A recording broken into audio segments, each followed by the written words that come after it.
संत लोग कैसी कैसी तपस्या में रहे और आनंद में रहे, तो उनको आनंद जलेबी रसगुल्ले का बाहर से नहीं मिल रहा था।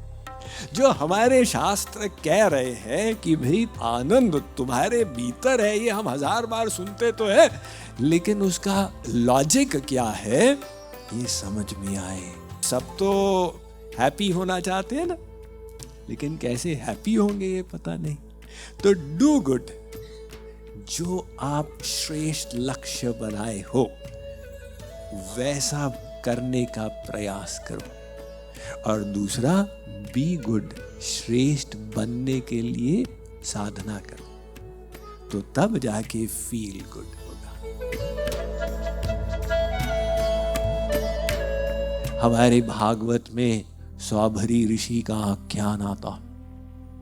सौभरी ऋषि ऐसे बड़े तपस्वी यमुना जी में डूबकर समाधि लगाते थे, और सौभरी संहिता उन्होंने शास्त्र भी लिखा है। ऋग्वेद में सौभरी सूत्र भी है। लेकिन सौभरी ऋषि एक बार जल में 2 मछलियों के विहार को देखे तो उनके मस्तिष्क में डोपामीन सिक्रीट हुआ। अरे इसमें सुख मिलेगा।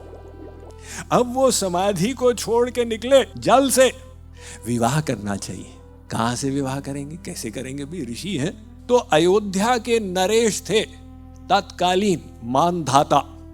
सौभरी गए मानधाता के पास और कहा, राजन अपनी एक पुत्री का हाथ हमें दे दो, हम विवाह करेंगे। राजा ने तो अपना सिर पकड़ा। अरे ये बूढ़े बाढ़े दुबले पतले ऋषि, मैं अपनी कन्या उनको दूं तो उसका जीवन बर्बाद हो जाएगा।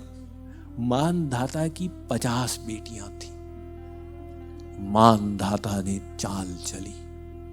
मानधाता ने कहा, महाराज आपकी आज्ञा अनुसार ही होगा। ऐसे करते हैं, मैं 50 बेटियां आपके सामने ले आता हूं, जो आपको पसंद कर ले बस आप उससे विवाह कर ले। क्योंकि मानधाता को पक्का विश्वास था कि एक भी बेटी इससे तो विवाह कभी चाहेगी ही नहीं। इतने कुरूप ऋषि। लेकिन सौभरी मानधाता की चाल को समझ गए। सौभरी ने कहा, ठीक है राजन, आपने जो कहा वैसा ही होगा, लेकिन आज नहीं कल। अब वो एक दिन में उनका पास इतना योग बल था, वो अपने को परम सुंदर बना दिए, मिस्टर वर्ल्ड से भी आगे। और अगले दिन गए तो 50 बेटियां लाएंगी। 50 ने उनको पसंद कर दिया। पिताजी हमारा विवाह तो इससे आगे और किसी को देखे ही नहीं। अब मानधाता बड़ी उलझन में, वो तो वचनबद्ध थे।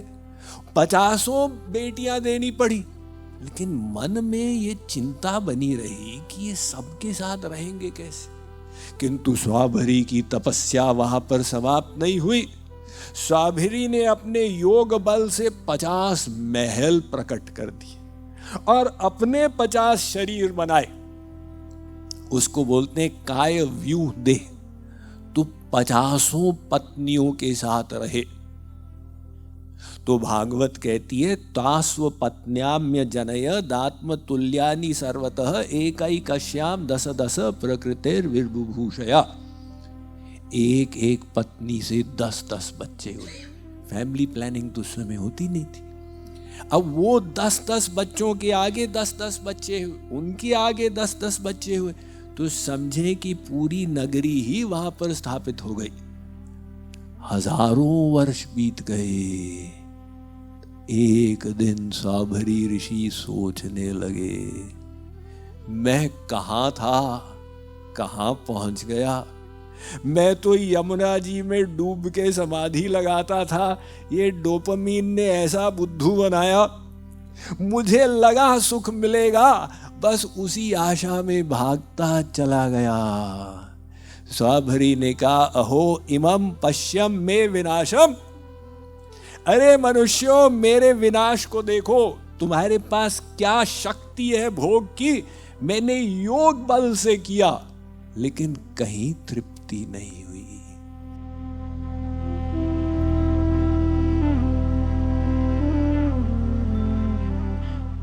Time management, life transformation, power of thoughts आदि प्रेरणादायक एवं आध्यात्मिक वीडियोस के लिए सब्सक्राइब करें स्वामी मुकुंदानंद हिंदी यूट्यूब चैनल को और बेल आइकन को अवश्य दबाएं ताकि आपको ये वीडियोस मिले सबसे पहले।